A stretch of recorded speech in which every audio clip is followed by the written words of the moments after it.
భూపాలపల్లి జిల్లా కాళేశ్వరంలో దారుణం చోటు చేసుకుంది. మహిళా కానిస్టేబుల్ పై ఎస్ఐ భవానీ సేన్ అత్యాచారం చేశాడు. సర్వీస్ రివాల్వర్తో బెదిరించి 2 సార్లు రేప్ చేశాడు. 20 రోజుల కిందట మళ్ళీ 2 రోజుల కిందట 2 సార్లు రేప్కి ఆ మహిళా కానిస్టేబుల్ గురైనట్టు తెలుస్తోంది. ఎవరికైనా చెబితే అదే చివరి రోజు అంటూ వార్నింగ్ కూడా ఇచ్చాడు. ఇక తాను మంత్రి మనిషిని ఎవరు ఏం చేయలేరంటూ తోటి సిబ్బందిని సైతం బెదిరించిన ఎస్ఐ భవానీ సేన్ ఆగడాలు మితిమీరడంతో ఉన్నతాధికారిని ఆశ్రయించింది మహిళా కానిస్టేబుల్. పోలీస్ స్టేషన్కి వెళ్లి విచారణ చేపట్టారు ఏఎస్పీ, డిఎస్పీ. ఎస్ఐ అరెస్ట్ చేశారు. సర్వీస్ రివాల్వర్ని స్వాధీనం చేసుకున్నారు. ఇక ఎస్ఐపై అట్రాసిటీ, లైంగిక వేధింపుల కేసు నమోదు చేశారు. ఇక ఆయన్ని ఎస్పీ ఆఫీస్కు తరలించారు పోలీసు ఉన్నతాధికారులు. భూపాలపల్లి జిల్లాలోని కాటారం సబ్ డివిజన్కి సంబంధించినటువంటి ఒక పోలీస్ స్టేషన్లో ఎస్ఐగా విధులు నిర్వర్తిస్తున్న భవానీ సేన్ ఆగడాలు అంతా ఇంతా కాదు. ఏకంగా మన్మథ పోలీస్గా పేరొందాడంటే ఏ స్థాయిలో ఆయన చేసి అర్థం చేసుకోవాలి. కింది స్థాయి పోలీస్ కానిస్టేబుల్ని, మహిళా కానిస్టేబుల్ని నయవంచన గురి చేసి పోలీస్ రివాల్వర్తో బెదిరించి ఎవరికైనా చెప్పానంటే ఇదే చివరి రోజు అంటూ కూడా తనని బెదిరించి తనపై లైంగికంగా దాడి చేసే ప్రయత్నం చేశాడు. తనని రేప్ చేసే ప్రయత్నం చేశాడు. ఇన్ఫాక్ట్ ఈ అంశం చాలా ఆలస్యంగా వెలుగులోకి వచ్చింది. మాట్లాడదాం. ఇదే అంశానికి సంబంధించిన ప్రతినిధి వెంకటరత్నం సిద్ధంగా ఉన్నారు. వెంకటరత్నం, సో ఎవరు ఆ ఎస్ఐ ఈ రకంగా చేస్తున్నప్పటికీ పోలీసు ఉన్నతాధికారులకు సంబంధించి చాలా ఆలస్యంగా వెలుగులోకి వచ్చింది. ఇన్ఫాక్ట్ ఆ కానిస్టేబుల్ని కొంత వార్నింగ్ కూడా ఇచ్చినట్టు తెలుస్తోంది. అప్డేట్స్ ఏంటి? ఇంతకీ ఆయన పరిస్థితి ఎక్కడ తీసుకెళ్లారు? అరెస్ట్ చేశారా? సస్పెండ్ చేశారా? పరిస్థితి ఏంటి? అప్డేట్స్ ఏంటి? ప్రస్తుతానికి అతన్ని ఇక్కడ కాళేశ్వరం పోలీస్ స్టేషన్ నుండి భూపాలపల్లి ఎస్పీ ఆఫీస్ కి తరలించారు. దీనికి సంబంధించి ఉన్నతాధికారులకు ఫిర్యాదు అందినటువంటి నేపథ్యంలో ఇతని మీద ఇదివరకు కూడా గతంలో కేసులు ఉన్నటువంటి నేపథ్యంలో వెంటనే స్పందించినటువంటి పోలీసు ఉన్నతాధికారులు ఇతన్ని అలాగే ఆ మహిళా కానిస్టేబుల్ ని ఎంక్వైరీ నిమిత్తం కూడా ఇక్కడికి భూపాలపల్లి ఎస్పీ ఆఫీస్ కు తరలించి విచారణ చేస్తున్నారు. దీనికి సంబంధించిన ఒక్కసారి వివరాలు పరిశీలిస్తే ఒక్కసారి కాదు, 2 సార్లు కాదు, ఇప్పటికీ గతంలో ఆసిఫాబాద్ రెబ్బన పోలీస్ స్టేషన్ లో కూడా ఇతను విధులు నిర్వర్తించాడు. ఆ సమయంలో కూడా మహిళా కానిస్టేబుల్పై లైంగికంగా వేధించడాన్ని తీవ్రంగా పరిగణించినటువంటి పోలీసులు అక్కడి నుంచి పోలీసు ఉన్నతాధికారులు అక్కడి నుంచి తనని ట్రాన్స్ఫర్ చేసి ఇక్కడ భూపాలపల్లి జిల్లాలోని కాటారం డివిజన్ పరిధిలోని కాళేశ్వరం పోలీస్ స్టేషన్ లో ఎస్ఐగా ఇక్కడికి పంపించారు. అయినప్పటికీ కూడా తను తీరు మార్చుకోలేకపోవడము, అలాగే మహిళా ఎస్ఐలు ఎవరు కనపడినా కానీ తన కామవాంఛలు తీర్చుకోవడానికి తను ప్రయత్నం చేస్తూనే ఉన్నాడు. ఇప్పటి వరకు చాలా మంది కంప్లైంట్ ఇచ్చినప్పటికీ కూడా కంప్లైంట్ తీసుకున్నటువంటి వాళ్ళు మందలించి వదిలిపెడుతున్నారు తప్ప చర్యలకు ఉపక్రమించలేదన్నటువంటి ఒక ధైర్యంతో తను ఇంకా అరాచకాలకు పాల్పడుతున్నటువంటి పరిస్థితి. చివరికి మొన్న అంటే కాళేశ్వరం పరిధిలో ఉన్నటువంటి ఆ పోలీస్ స్టేషన్ లో మహిళా కానిస్టేబుల్ కి కూడా తను ఉన్నతాధికారి కాబట్టి కానిస్టేబుల్ కు ఫోన్ చేసి తన కాలు విరిగింది, ఇంటి దగ్గర ఉన్నాను, కొద్దిగా అర్జెంట్ గా రమ్మని చెప్పేసరికి ఉన్నతాధికారి ఆపదలో ఉన్నాడని గ్రహించినటువంటి ఆ మహిళా కానిస్టేబుల్ వెంటనే హుటాహుటిన ఇంటికి వెళ్లేసరికి వెంటనే డోర్ బిగించి తను రివాల్వర్ తో బెదిరించి అత్యాచారానికి పాల్పడినట్టుగా తెలుస్తుంది.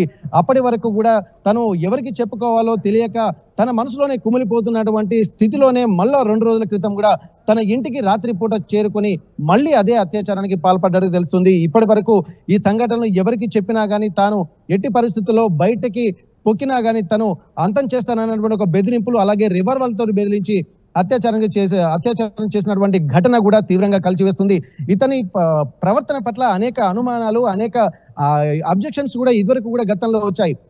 మంచిర్యాల జిల్లాలో కూడా పనిచేసినప్పుడు కూడా ఇదే వరుస, ఆసిఫాబాద్ జిల్లా రెబ్బన పోలీస్ స్టేషన్ లో పనిచేసినప్పుడు ఇదే వరుస, అలాగే భూపాలపల్లి పోలీస్ స్టేషన్ కు భూపాలపల్లిలోని కాళేశ్వరం పోలీస్ స్టేషన్ వచ్చినాక కూడా ఇదే పరిస్థితి. కానీ ఎవరిని అడిగినా కానీ బెదిరించడము, అమ్మాయిలు కనపడ్డా లేకపోతే మహిళా కానిస్టేబుల్ ఎవరైనా కనపడ్డా నేను అందంగా లేనా, నాపై కూడా ఎందుకు నా మీద అంటే వివక్ష చూపిస్తున్నా అన్నటువంటి ఒక బ్లాక్ మెయిలింగ్ కూడా పాల్పడ్డట్టుగా తెలుస్తుంది. దీన్ని దృష్టిలో పెట్టుకొని ఆ మహిళా కానిస్టేబుల్ కూడా భయంతో బిక్కుబిక్కుమంటూ ఉన్నతాధికారులకు చెప్పినప్పటికీ కూడా పూర్తి స్థాయిలో యాక్షన్ తీసుకోకపోవడము ఇతని పనితీరు మరింత విచ్చలవిడిగా తిరగడానికి కూడా కారణమైంది అని చెప్పుకోవచ్చు. ఇది ఒక లైంగిక అత్యాచార కేసులే కాకుండా అనేక చిల్లర వ్యవహారాల్లో కూడా తను దోషిగా ఉన్నాడని చెప్పి తెలుస్తుంది. కానీ బయటికి చెప్పడానికి కూడా ఎవరు సాహసించలేకపోయారు. ఇసుక దందాలకు సంబంధించి కానీ అలాగే ఇక్కడ చుట్టుపక్కల ఉన్నటువంటి ప్రతి చిన్న విషయానికి కూడా డబ్బులు వసూలు చేసేటువంటి కార్యక్రమం కూడా చేపడుతుందని చెప్పి తెలుస్తుంది. 100 రూపాయల నుండి మొదలుకుంటే 1 లక్షల రూపాయల వరకు కక్కుర్తి పడేటువంటి ఒక స్థాయికి దిగజారనటువంటి ఒక ఆరోపణలు కూడా వెలుగు చూశాయి. కానీ కంప్లైంట్ ఇవ్వడానికి కూడా నిరాకరించారు. అంటే ఇప్పుడు కంప్లైంట్ ఇవ్వడానికి కారణం కూడా ఏంటంటే ఇది రిపీట్ అవుతుంది. ఎందుకంటే ఒక్కసారి కాదు, 2 సార్లు కాదు, మళ్ళీ ఇలా అంటే తాను పోలీస్ స్టేషన్ లోనే ఉన్నప్పటికీ కూడా ఒక కానిస్టేబుల్ అయినప్పటికీ కూడా తనకే ఇలాంటి పరిస్థితి ఉంటే ఇంకా బయట ఎలా ఉంటుందన్నటువంటి ఒక ఆందోళనతో ఉన్నతాధికారులకు ఫిర్యాదు చేయడం జరిగింది.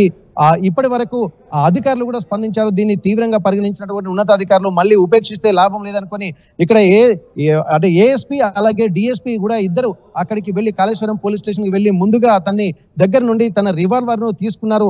ఆ రివాల్వర్ తీసుకుని ముందు అతన్ని పోలీసుల సమక్షం నుండి అక్కడి నుంచి భూపాలపల్లి ఎస్పీ పోలీస్ స్టేషన్ కు తరలించారు. దీని కింద ఎస్సీ ఎస్టీ అట్రాసిటీ కేసు అలాగే లైంగిక వేధింపులు అలాగే దీంతో పాటు ఆయుధ చట్టం కింద కూడా కేసులు నమోదు చేసి ప్రస్తుతానికైతే ఎంక్వైరీ చేస్తున్నారు. భూపాలపల్లి ఎస్పీ ఆఫీస్ లో తను ప్రస్తుతానికి ఉన్నాడు.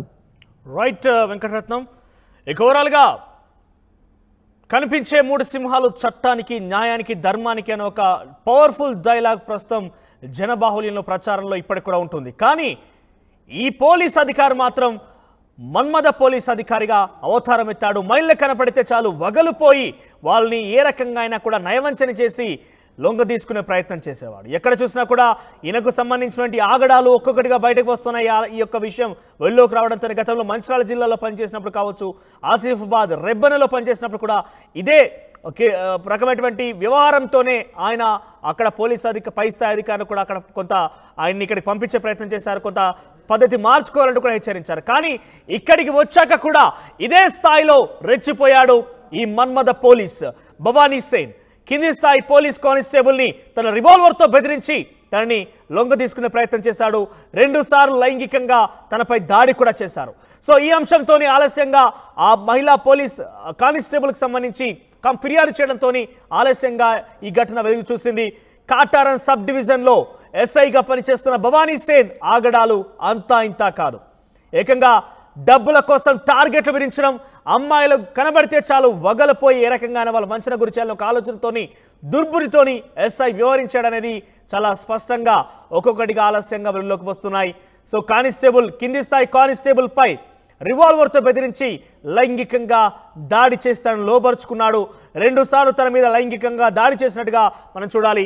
ఈ యొక్క కానిస్టేబుల్ మహిళా కానిస్టేబుల్ ఫిర్యాదుతోని అక్కడ భూపాలపల్లి జిల్లాలోని ఎస్పీ ఏఎస్పీ డిఎస్పీ ముగ్గురు కూడా రియాక్ట్ అయ్యారు.